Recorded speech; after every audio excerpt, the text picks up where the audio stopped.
The views and opinions of the following show do not necessarily reflect the views and opinions of News Talk 1450 WOL, Radio 1 Incorporated, or their management. Hello. Welcome to Law Talk with Ethel Mitchell. I am so happy you are joining me for the launch of my radio show on WOL 1450 AM. I am Ethel Mitchell, and I welcome you to our discussion on the law. First, I have to say thank you to my family, my friends, my colleagues, my clients, the financial advisors I work with, and so many more who have encouraged me to do this show. Thank you to my executive producer, Stacy Royster, and my webmaster, Earl Hooks. Thank you, WOL, for welcoming me to the family, and a great big special heartfelt thank you to Mary and the Mo Better Man for their support and encouragement. Now, I firmly believe that we do better when we know better. I've been a lawyer for over 30 years. I do wills and estate planning now through willsandtrust.net. But I also used to do family law, business development, divorce, and real estate law. And I can tell you the law is such a powerful force in each of our lives. It impacts everything we do. It is one area of the law where what you don't know can really hurt you, and what you do know can empower you. So each week, I aim to empower you. I'm going to bring you professionals who work with the law every day. We'll choose an area and explore its direct impact on your life. Now, this being the month of love, Law Talk with Ethel Mitchell will focus on the impact of law on affairs of the heart. For example, today, we're going to talk about prenuptial agreements. Another week, we'll discuss the legal benefits of marriage, and so forth. And we want you to be a part of the conversation. So grab a pen and write this down. Call us at 1-800-450-7876. That's 1-800-450-7876. Tweet us at LawTalkEM. Like Law Talk with Ethel Mitchell on Facebook. Stacy is standing by to receive your calls and answer your tweets. And check out my website, www.lawtalkwithethelmitchell.com, where you can listen live and vote on whether you approve or disapprove of prenups. So let's get started. They used to say, romance without finance is a nuisance. But people are getting married every day. According to a January 14, 2014 article in Reuters, in 2011, 2.1 million people got married. That's an average of 5,800 people getting married every day. So despite tales of its demise, marriage is alive and well. And black love still exists. According to blackdemographics.com, 90% of all marriages of black men are to black women. So everyone wants love, and the law has a lot to say about love. My first guest is attorney Michelle C. Thomas, and she's going to talk to us about prenuptial agreements. What are they? Why have one? Can you still get one if you're already married? But first, I must remind you, what you hear on this show is for information purposes only. No attorney-client relationship is established by anything heard on this show. Each person's circumstances are different, and you must seek individual counsel for any situation you need legal advice about it. So let's talk to noted D.C. divorce strategist Michelle C. Thomas, Esquire, founder of MC Thomas and Associates, P.C., a complex divorce and family law firm serving Washington, D.C., Maryland, and Virginia. Attorney Thomas's articles have been published in the Washington Examiner, Washington Times, and Essence Magazine. She has been a guest on Fox News Television and The Audrey Chapman Show. So, Michelle, tell us, what is a prenuptial agreement? Well, good morning, Ethel, and thank you so much for having me. And first, congratulations on the launch of this show. This is fantastic. Thank you. Now, to get to the business of prenuptial agreements, the easiest way people can think about it is in terms of insurance. You do not buy a car without having car insurance. You do not buy a house without having car insurance. Why would you get married? Something that is to be forever without having any type of insurance. So to basically sum it up for your listeners, a prenuptial agreement is a contract, a legally binding contract that determines what happens to your assets, property, money, income, businesses, anything that you've acquired during a marriage in the unfortunate event that the marriage doesn't work out. Now, I know at the beginning you're all in love and you expect it to be forever, but we all know what the divorce rate is, and it unfortunately isn't getting better. And so you need to insure yourself from the beginning. Oh, that's a good point. Those are very good points. Some people think this sounds a little mercenary. Mm-hmm. Nene Leakes ran into this problem with her husband again, Greg. How do you raise this kind of question, this kind of conversation, without destroying the romance? And do you think it's worth it? Listen, a prenuptial agreement, thinking about or contemplating what will happen in the event that your marriage does not work out, it's not a fun topic. It's not a romantic topic. However, it is an absolutely necessary topic. And what you should think to yourself is, if this is you're marrying someone who is to be your life partner, you should be able to talk to that person about any and everything. I mean, as you progress through life, all kinds of issues will arise. And so if you have difficulty even broaching the topic before you say I do, I would certainly think about how things will go after you say I do. That's a very good point. Very good point. Tell me, if you're already married, can you get one of these agreements? Well, we don't call them a prenup if you're already married, but you can get what we call a post-nuptial agreement. A post-nuptial agreement serves the same purpose. It can determine what will happen with your assets and businesses and hard-earned savings throughout the marriage in the event that it does not work out. Now, some may say that if you're thinking of a post-nup, that's already not a good sign. Right. But I always say it's better to be safe than sorry. And most importantly, whether you're contemplating a post-nup or a prenup, is you don't want to live life with regret. You don't want to look back and say you wish you did. And so it's about insurance, people. That's what I tell the listeners. It's about insurance. Okay. You're experienced, Michelle, dealing with divorce of public figures, politicians and professional athletes. But what about our non-millionaire, non-public population? Should even they be thinking about this kind of thing? Even they should be considering this type of thing.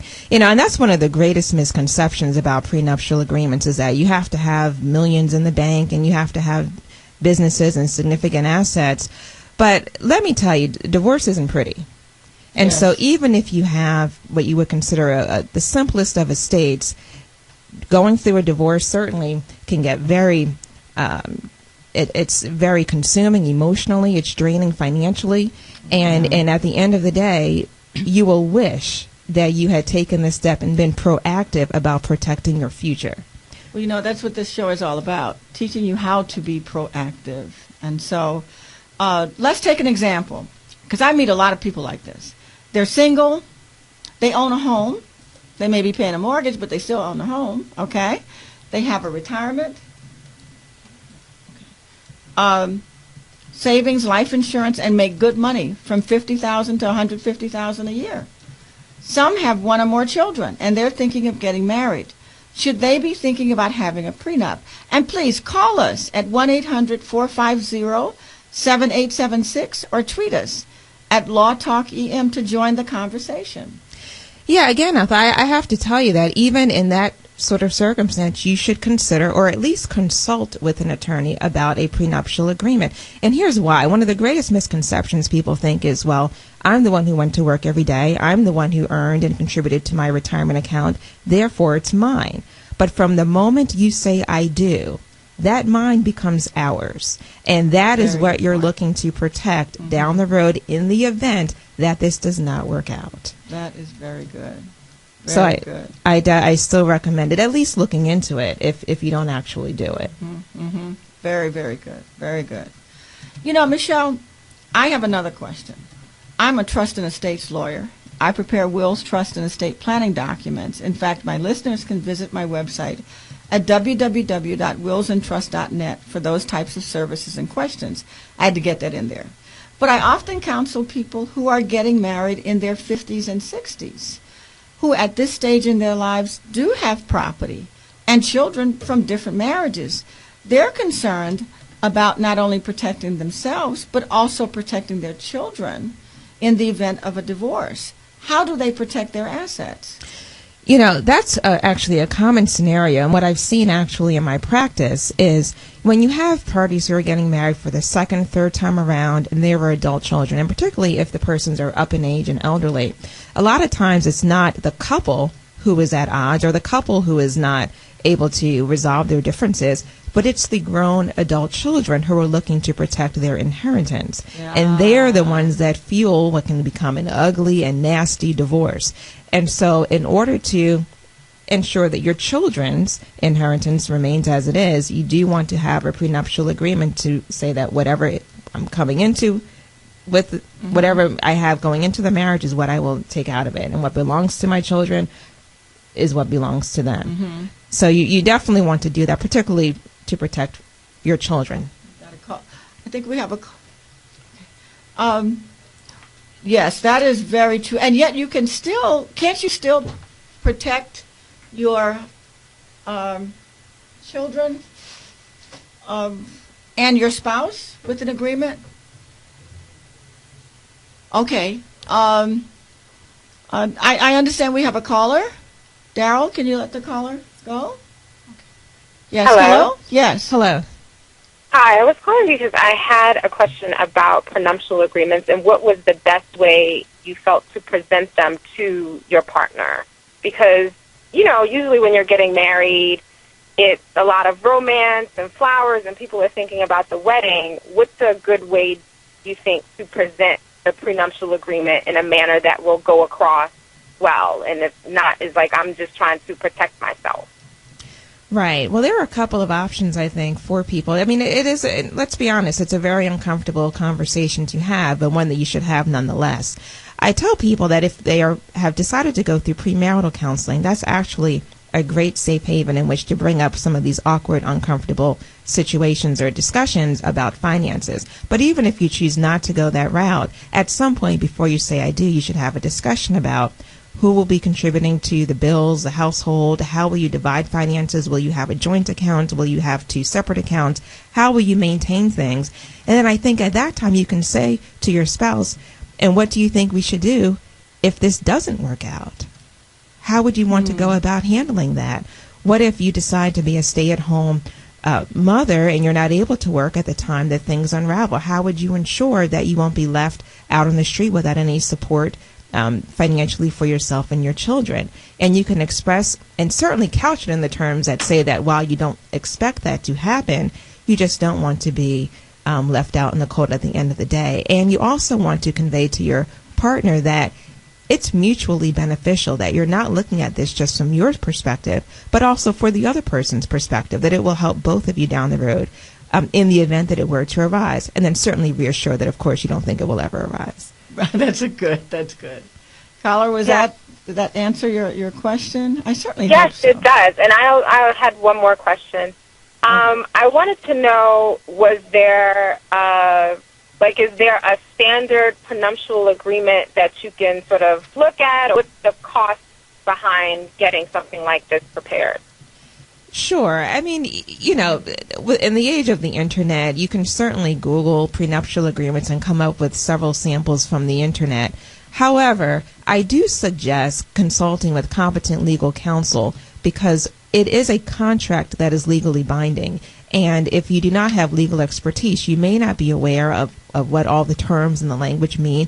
And you also may not be aware of all of your options. One of the things with a prenuptial agreement that people may not realize is that you can almost do anything in the agreement as long as it's not grossly unconscionable. But there are a lot of options in terms of figuring out how you will support one another down the road, how money and assets will be divided. And so you want to take the time to consult with someone so that the attorney can look at your individual situation, look at your individual assets and accounts and what your concerns are, and then help you to devise an agreement that works best for you and your family individually. That was a great answer. Yes. I want to... You're quite welcome. welcome. Thank you. You can reach Attorney Michelle C. Thomas at 202-536-4841, or tweet her at Divorce Law Firm.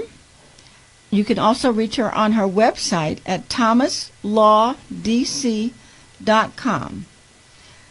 There is a link to her website on LawTalkWithEthelMitchell.com as well. So please do call if there are any other questions that are out there, 1-800-450-7876. Okay, or tweet us at LawTalkEM to join the conversation. Now, I should say at this point that we are going to have Attorney Thomas back next week. Yes. Okay, so I'm so pleased that she's agreed to come back next week.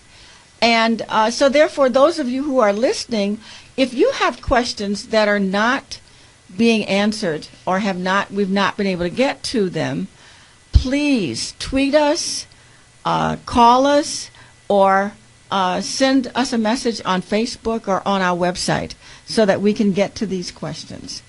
Another question I have is a lot of people inherit property, okay?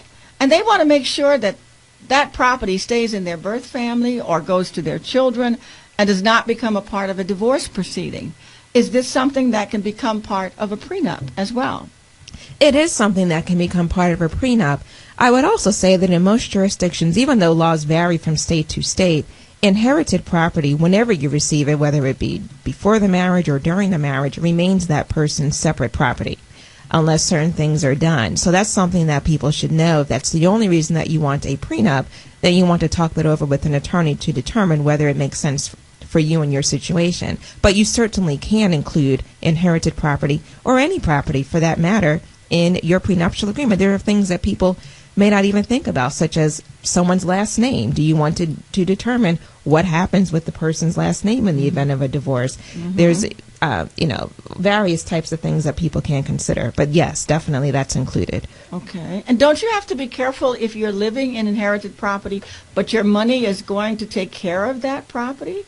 Can't somebody gain marital rights from doing something like that? Yeah, that's exactly what I was alluding to when I said unless certain things happen. And this is why you need to consult with competent legal counsel, because it can get complicated and a little bit messy. But if you are using inherited property or living in it and somehow commingle it with other property that you acquired during the marriage, then the nature of that property can then turn from separate inherited property to marital property or a mixture of both. And so you have to be really careful with what you do with it. And, these are concepts that you most likely won't find on the internet or just by Googling it. Right. You really want legal counsel involved if that's the scenario. That's a concern. Yeah. Right. Thank you very much, Attorney Thomas. I have asked Attorney Thomas to come back next week. Yes. And we're going to continue this conversation, but we're also going to bring in a conversation about what the law has to say about common law marriages. There are a lot of people who are living together, and they may think that they get rights from living together, whether simply in what they think is a common law marriage or under the new domestic partners agreement, which is for heterosexual couples as well as same-sex couples. Are you are going to talk about that for us next week? Yes, they will have to come back to learn the answer next Saturday. Yes. What happens in those common law marriages? Absolutely. Okay. Very good. Very good. So please tweet us. Go to LawTalkWithEthelMitchell.com. Vote to determine if you approve of or disapprove of prenuptial agreements. Go to my website and let me know what you think about the show, and also suggest topics about the law that you may want us to address. I would very much like to know that. I look forward to talking with you all next week. Okay, thank you. I wasn't sure about my time there. Okay, so we want to explore good ideas about the law that will empower people. Michelle, tell us, what other kinds of things you want people to think about when they are considering getting married? When you're considering getting married, there's obviously the other all of these sort of external factors, such as love and mutual respect, and how do you communicate, how do you resolve conflict, and all of those things. but you really want to be proactive about ensuring that your future is protected. And that is really the most important key. And so you actually can simply consult with an attorney on your own. Your spouse doesn't even necessarily have to know you've done that or done that research, but you may just want to do some preliminary background to make sure that you are looking down the road and not just living in the moment and not just being caught up in all that love. And we know this is February, this is love month. And so people get love is, they say love is blind. Love is in the air. And love is in the air. So, but at the end of the day, marriage is it's a contractual arrangement between two people that can last a lifetime. And so you want to make sure you do it right the first time around. That's important. That's important. And to remember that you are going to be involved with this person financially. Absolutely. You're are going to tied. be involved with them legally. Absolutely. For the rest of your life. And if you have children by them, you're really going to be involved with them for the rest of your life. Absolutely. And if you wouldn't buy a car or a house without insurance, why would you get married without insurance? That's a really And that's good what a point. prenuptial agreement is. That's what a prenuptial agreement does Absolutely. for you. Gives you peace of mind. Listeners, do you hear that? Do you hear that? Yeah. I think this is great advice. It really is. Yeah. And, the goal is always to put the prenup away and forget that it even exists. But in the moment that you have to pull that prenuptial agreement out, you will be so glad that you have it. I can say ditto to that. I have had many clients over these 30 years, and I have had a lot of clients to say they wish they would have had a prenup, and other clients that always say, I truly am sorry that I've never had anybody to say, I'm sorry I had a prenup. Absolutely. I've always had people to say, I'm sorry I didn't. Yeah. Okay. Stacy, I understand we've got some tweets. Tell me about it. Tell us what's going on. Yes. Hi, Ethel. We have someone on your Facebook page, actually, that wants to know what's an example of some of the messy problems or the most messy problems you've seen arise in your practices, and what could have been done to avoid them if they had a prenup. Michelle? Oh, my goodness. Where do you begin with that question? I feel like I've seen and heard it all. But, certainly a common thing that happens is money disappears at the end when parties are starting to separate. If you have a joint account and all of your finances are in that joint account and both parties have access to it, someone can transfer money out. And if you have a prenuptial agreement, instead of having to go through litigation, you can just present your prenuptial agreement and say, I am entitled to this amount of money, and that is what I will take with me when I leave this marriage. That's important. I've had clients who literally had over $200,000 put into a joint account, and one party took all of the money out of the account. Yeah. And when they went into the divorce, there was nothing the judge could do because it was a joint account. Stacy, do we have another question? Yes. Someone named Jackie would like to know, do you need some sort of agreement if you're living with someone but are not married or registered domestic partners? Ooh. Yes. That's a good one. That's a good question. The short answer is yes. A cohabitation agreement is also advisable for those circumstances. But I think we're also going to address that next week. We're going to address that next week. So listen in next week. Now, I understand we have a caller also on the line. Yes, please. Hello? Yes. If there is real estate involved and the house is paid for, the one parent specifies, because she's unsure of her husband, that it goes to the heirs to ensure that her children inherit the house. If it's specified on the deed heirs, can they get caught up anyway in a dispute? Yes. I mean, the short answer is yes. Mm-hmm. But, Michelle, you want to address that also? I mean, from an estate planning point, yes. I mean, the answer is out and out yes. But yeah, but I think an agreement, prenuptial or post, certainly helps to guard against that type of scenario. And that's what we're talking about here today. And I have, when I do wills and estate planning for people, I have them to bring their deeds in.